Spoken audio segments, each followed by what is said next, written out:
Un matin d'été sur les bords de Loire à Bréhémont. C'est l'heure de relever les filets posés la veille pour Romain Gadet, pêcheur professionnel, et Mathias, son stagiaire. Sur les 34 km de Loire entre Rigny-Hussé et Fondette, la pêche plus abondante en été est toujours une surprise. On a des poissons migrateurs là, comme le mulet que j'ai là, ou la lauze, la lamproie, l'anguille. Et puis il y a des poissons qui sont sédentaires qui restent toute leur vie en eau douce. Des poissons blancs comme le barbeau, la chevenne ou la brème. Avec le mulet, il représente 80% des captures. Plus rare, la carpe ou le silure, quelques cendres aussi dans l'année. Pour valoriser cette ressource, Romain a ouvert la cabane à matelot l'été dernier, en direct du pêcheur à l'assiette. Romain Gadet, bonjour. Pour 2 personnes ce soir. Vers 20h, ça va ? Oui, 20h, très bien.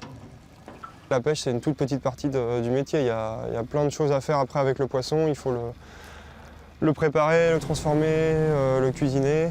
Moi, dans l'idée, c'était de valoriser très bien le poisson pour avoir moins besoin d'en pêcher. Parce que j'adore être à la pêche, mais ça reste quand même quelque chose de très aléatoire.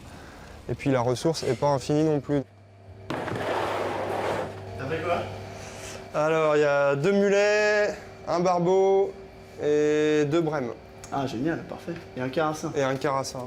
Romain le pêcheur, Ambroise le cuisinier, 2 passionnés, 2 complices qui valorisent ensemble les poissons de Loire et imaginent de nouvelles recettes.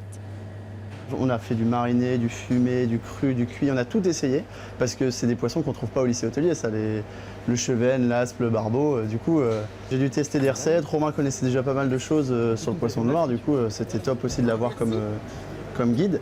Merci. Mon entrée, c'était l'extrême, je crois. Enfin, voilà, c'était de la carpe. Enfin, c'était délicieux. Cru, j'en avais jamais mangé et c'était vraiment très très bon. Jusqu'en septembre, le restaurant, c'est aussi l'occasion de rencontrer les touristes de la Loire à vélo, mais aussi les Tourangeaux qui découvrent la pêche du jour. C'est super beau, hein. Alors vous avez les 2 espèces de brèmes, donc la grande brème et la brème bordelière.